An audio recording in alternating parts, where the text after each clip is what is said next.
Jéhovah, Saint, Jésus-Christ, Saint, Saint-Michel, Saint, Dieu trois fois saint, Saint. bénis ton peuple, Amen. bénis les cœurs, Amen. bénis ta parole, Amen. au nom de Jésus-Christ. Amen. Le thème de cette semaine est intitulé « Je ne vous laisserai pas orphelins, je viendrai à vous, déclare Jésus ». Actes chapitre 1, le verset 4 à 11 sera notre texte de base. Comme il se trouvait avec eux, il leur recommanda de ne pas s'éloigner de Jérusalem, Oui, mais d'attendre ce que le Père avait promis, ce que je vous ai annoncé, leur dit-il. oui. Car Jean a baptisé d'eau, mais vous, dans peu de jours, vous serez baptisés du Saint-Esprit. Alors, les apôtres réunis lui demandèrent, Seigneur, est-ce en ce temps que tu rétabliras le royaume d'Israël? Il leur répondit, Oui. Ce n'est pas à vous de connaître les temps ou les moments que le Père a fixé de sa propre autorité. Alléluia. Alléluia. Alléluia. Alléluia. Alléluia. Alléluia. Je ne vous laisserai pas orphelins. Je viendrai à vous, déclare Jésus. C'est un bon thème. C'est un thème relatif à l'ascension du Christ au ciel. L'ascension est une fête chrétienne célébrée le 40e jour à partir de Pâques. L'ascension marque la dernière rencontre de Jésus avec ses disciples après sa résurrection et son élévation au ciel. L'ascension marque un nouveau départ.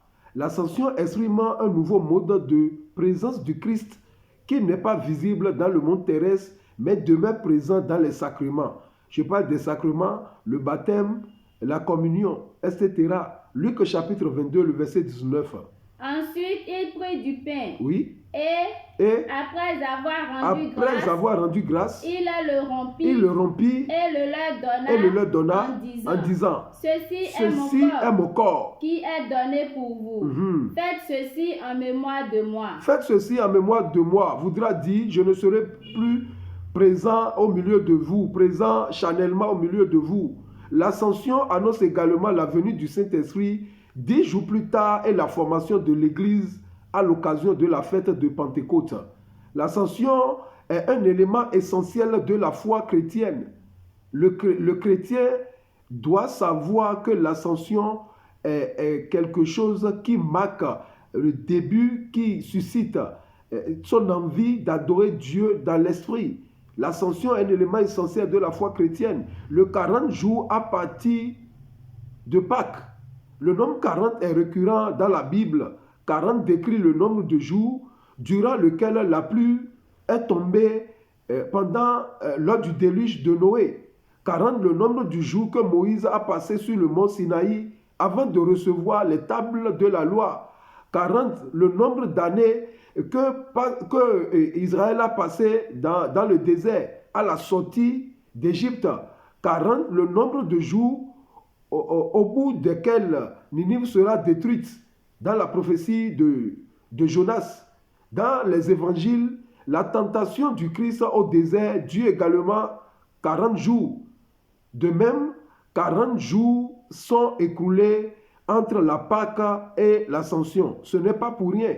Nous devons étudier le chiffre 40 dans la Bible. Le chiffre 40 est le symbole d'un temps d'attente et temps d'épreuve ou temps d'apprentissage. Dans la Bible, le chiffre 40 symbolise un temps d'attente, temps d'épreuve et temps d'apprentissage. Le texte lit le verset 4. Comme il se trouvait avec eux, il leur recommanda de ne pas s'éloigner de Jérusalem, mais d'attendre ce que le Père avait promis, ce que je vous ai annoncé, leur dit-il. Alléluia. Alléluia.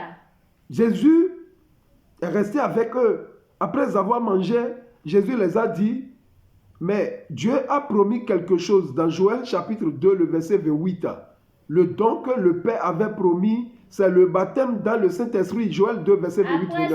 Après cela, je répandrai mon esprit sur toute chair. Oui. Vos fils et vos filles prophétiseront. Vos vieillards auront des songes et vos jeunes gens des visions. Oui. Même sur les serviteurs et sur les servantes. Dans ces jours-là, je reprendrai mon esprit. Alléluia. Alléluia. Donc l'heure a sonné. Dieu veut tenir sa promesse qu'il avait faite dans Joël chapitre 2 là-bas. Raison pourquoi, dans le verset 5 texte lu, Jésus a mentionné Jean-Baptiste. Écoutez. Car Jean a baptisé d'eau, mais vous, oui, dans peu de jours, vous serez baptisés du Saint-Esprit. Alléluia. Alléluia. Donc, au fait, il y a en sorte 3 baptêmes. Baptême d'eau, baptême du Saint-Esprit et baptême de feu. Aujourd'hui, nous brûlons les étapes. Après le baptême d'eau, nous voulons directement baptême du Saint-Esprit, baptême bénis-moi, bénis-moi. Nous ne pouvons pas brûler les étapes. Baptême d'eau vient directement, baptême dans le Saint-Esprit. Et le feu vient après. Sans le baptême du Saint-Esprit, personne ne peut résister devant la souffrance, devant les persécutions. Alléluia. Alléluia. Donc Jésus a mentionné Jean. Écoutez même la prédication de Jean lui-même, Matthieu chapitre 3, le verset 11. Moi, je vous baptise d'eau pour vous amener à la repentance. Donc le premier baptême donne la repentance. Mais celui qui vient après moi, et je ne suis pas digne de porter ses souliers. C'est Jésus, oui. Lui, il vous baptisera du Saint-Esprit. Du Saint-Esprit et du feu. Alléluia. Alléluia. Du Saint-Esprit et du feu. Alléluia. Alléluia. Jean a été clair. C'est Jésus en personne qui baptise du Saint-Esprit ceux qui croient en lui. Ceux qui croient en lui. Sans la croyance, sans la foi en Jésus-Christ, tu ne serais pas baptisé du Saint-Esprit. Jean chapitre 1, le verset 33.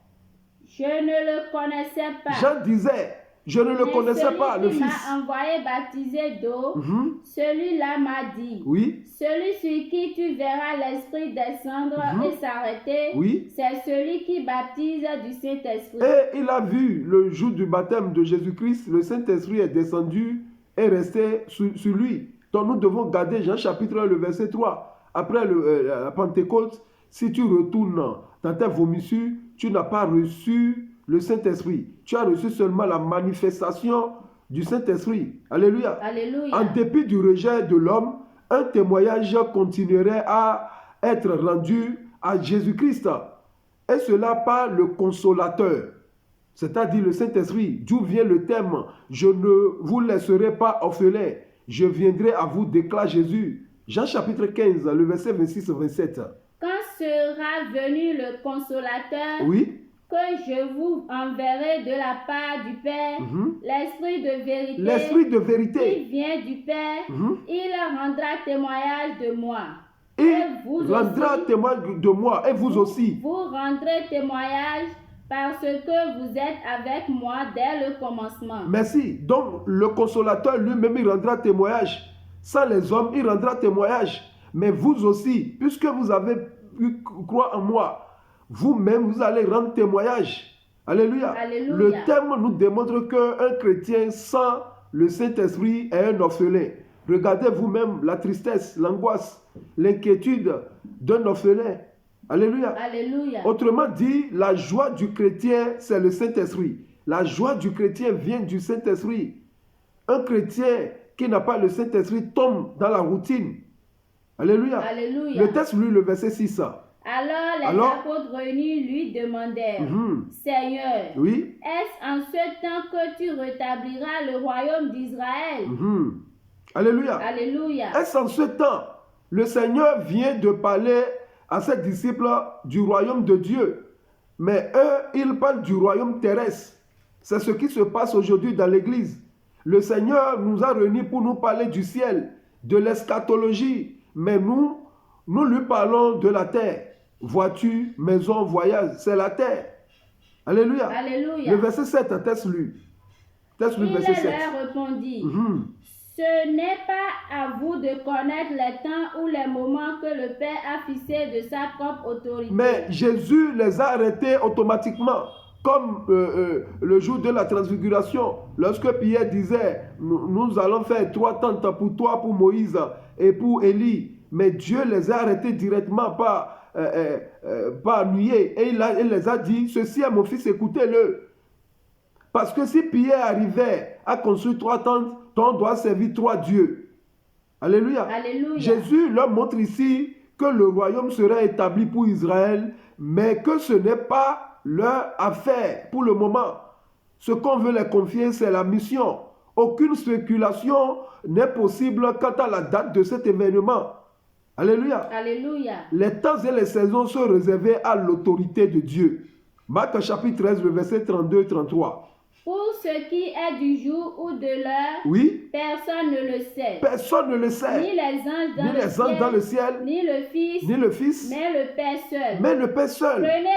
Prenez garde. Veillez et priez. Alléluia. Car vous ne savez quand ce temps viendra. Alléluia. Alléluia. Veillez et priez, pas priez et veillez. La sanctification d'abord. Le verset 8, texte lu. La sanctification d'abord. Le Seigneur donne à ses disciples un programme prioritaire pour le temps actuel. Le verset 8.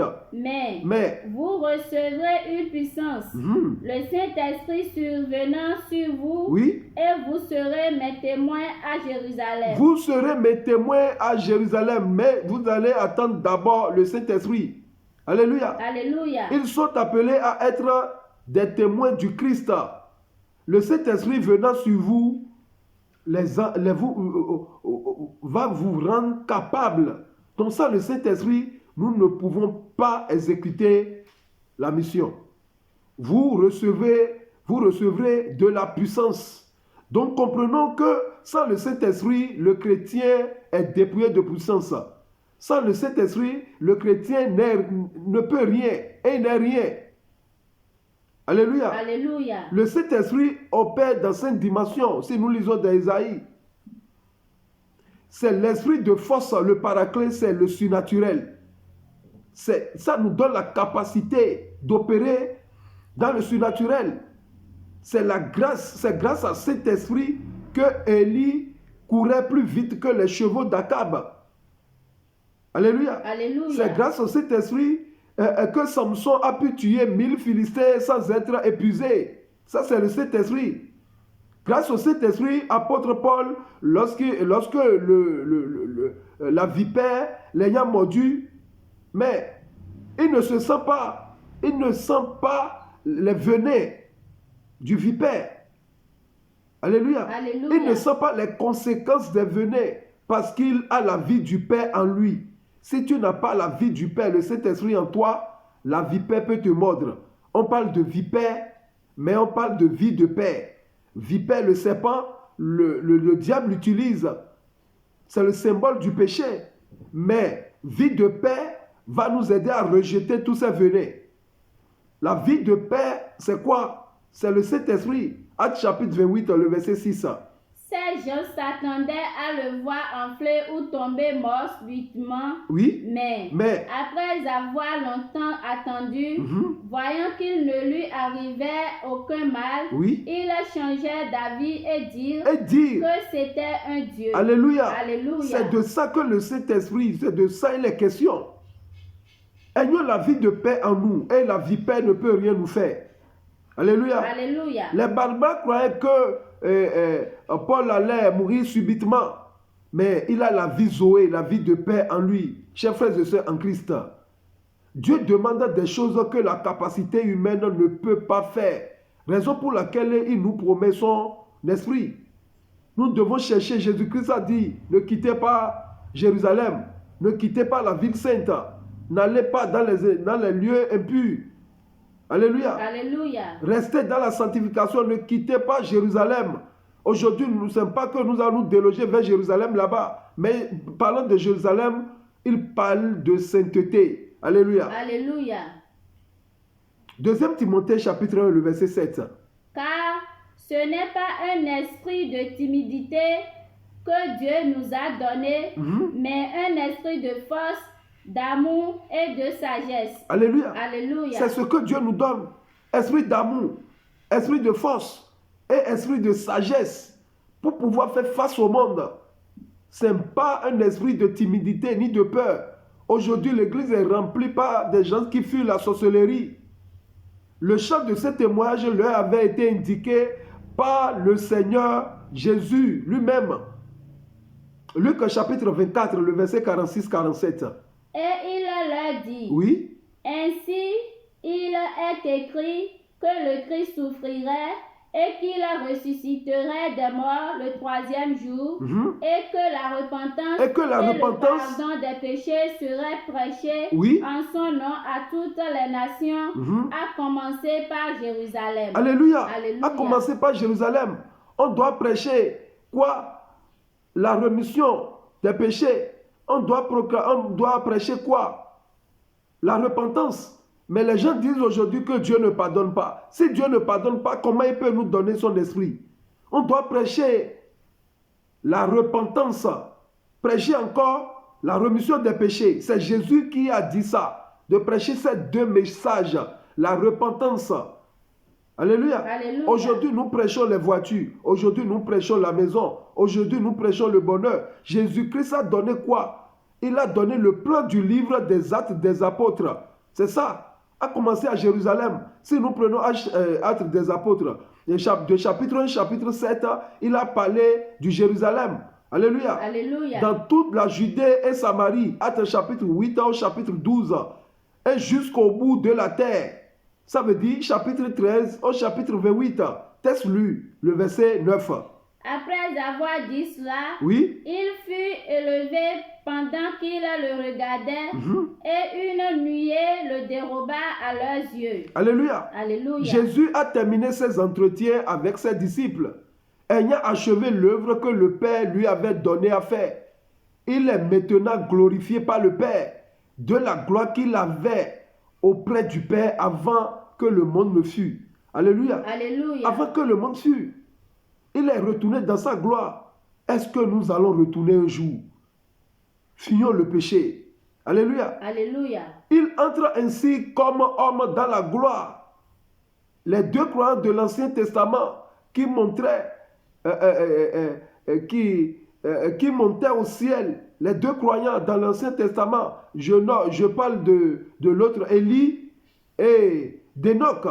Alléluia. Alléluia. Sans passer par la mort. Je parle d'Enoch et d'Élie, ont été enlevés par un acte de puissance divine. Hébreux chapitre 11, le verset 5. C'est par la foi qu'Enoch fut enlevé pour qu'il ne vit point la mort et qu'il ne parut plus parce que Dieu l'avait enlevé. Parce que Dieu l'avait enlevé. Avant son enlèvement, il avait reçu le témoignage qu'il était agréable à Dieu. Nous avons quel témoignage aujourd'hui? Avant l'enlèvement, comme Jésus-Christ lui-même, quel témoignage nous avons sur nos paroisses, dans nos églises? Quel témoignage nous avons dans nos maisons, dans nos demeures respectives? Quel témoignage nous avons dans nos quartiers, dans nos bureaux? Quel témoignage nous avons? Avant l'enlèvement, il a reçu un bon témoignage de ses contemporains. Parlons d'Élie, Actes chapitre 2 Rois chapitre 2, le verset 11. Comme il a continué à marcher en parlant, voici un char de feu et des chevaux de feu les séparaient l'un de l'autre, et Élie monta au ciel dans un tourbillon. Alléluia. Alléluia. C'est ça, la vie d'Élie aussi. Élie a été enlevé par une cavalerie. L'ascension préfigure enfin la vie éternelle à laquelle chaque chrétien, je parle des véritables chrétiens, est destiné. Alléluia. Alléluia. Écoutez Paul dans 1 Thessaloniciens, le chapitre 4, le verset 16 à 18. Car le Seigneur lui-même a un signal donné, à la voix d'un archange, et au son de la trompette de Dieu, descendra du ciel, et les morts en Christ ressusciteront premièrement.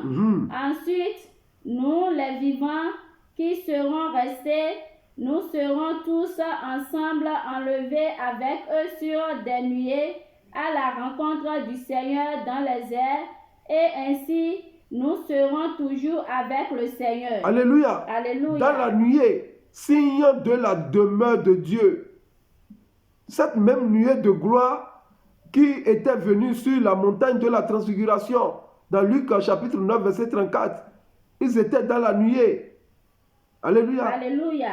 Lis-tu Luc 9, verset 34. Comme il parlait ainsi, une nuée vint les couvrir. Oui. Et les disciples furent saisis de frayeur en les voyant entrer dans la nuée. Dans la nuée. Alléluia. Alléluia. Il y a maintenant dans le ciel un homme glorifié, Jésus, notre Sauveur et notre Seigneur, qui intercède pour nous.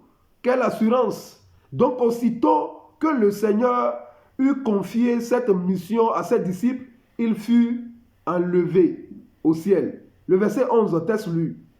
Ils dirent, Homme galiléen, pourquoi vous arrêtez-vous à regarder au ciel?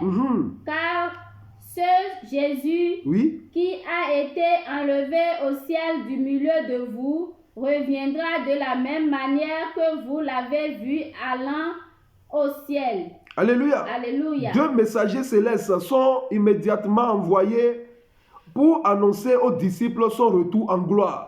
C'est dans une nuée qu'il est monté au ciel. C'est avec les nuées, alléluia, qu'il reviendra pour établir son royaume. Apocalypse chapitre 1, le verset 7.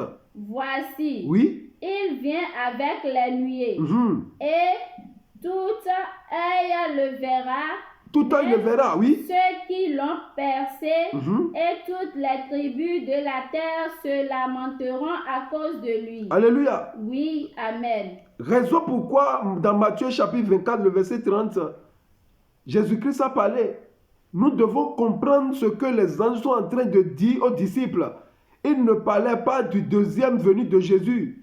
Les anges sont en train de parler du troisième venu de Jésus. Matthieu 24, le verset 30. Alors le signe du Fils de l'homme paraîtra dans le ciel.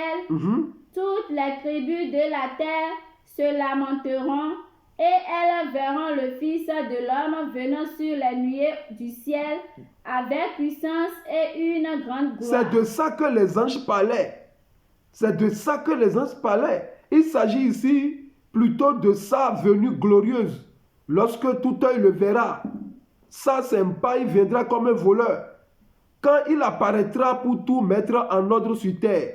Daniel aussi l'avait dit. Dans Daniel chapitre 7, le verset 13. Daniel aussi avait vu ça dans sa vision. Daniel 7, le verset 13. Je regardais pendant mes visions nocturnes. Et voici, sur les nuées des cieux, arriva quelqu'un de semblable à un fils de l'homme. Il s'avança vers l'ancien des jours. Merci. Alléluia. Alléluia. Donc les anges parlaient aux disciples du troisième venu de Christ. La deuxième venue, Jésus viendra comme un voleur. C'est de ça que Jésus parlait dans Jean 14, le verset 2 à 3. Il y a plusieurs demeures dans la maison de mon Père. Si cela n'était pas, je vous l'aurais dit. Je vais vous préparer une place. Et lorsque je m'en serai allé et que je vous aurai préparé une place, je reviendrai et je vous prendrai avec moi. Avec moi. Il parlait de sa deuxième venue. Alléluia. Alléluia. Jésus revient bientôt pour chercher ceux qui ont le Saint-Esprit. Seras-tu parmi nous? La vie est belle, le monde est bien beau, mais bientôt ce monde va passer. La vie est belle, le monde est bien beau, mais bientôt ce monde va passer. Es-tu prêt, mon frère? Jésus va revenir. Seras-tu parmi les bons ou parmi les rejetés? Alléluia. Alléluia. Jésus revient bientôt. Bien-aimé, la fin de la période de l'Église peut s'arrêter en un instant. En un clin d'œil. Alléluia. Alléluia. En un clin d'œil. Que personne n'aura plus le temps de se préparer. Je ne vous laisserai point orphelin, a déclaré Jésus-Christ. Un chrétien sans l'Esprit de Dieu est un orphelin. Que la paix de Dieu soit sur vous. Amen. Jéhovah, Saint, Jésus-Christ, Saint, Saint-Michel, Saint, Dieu Tout-Puissant, Saint, ta parole a été libérée. Bénis le cœur. Amen. Donne-nous ton Esprit, Seigneur, Amen. au nom et à l'amour de notre Seigneur Jésus-Christ. Amen. Amen, amen, amen, au nom de notre Seigneur Jésus-Christ. Alléluia, alléluia, alléluia, alléluia, alléluia, alléluia, alléluia.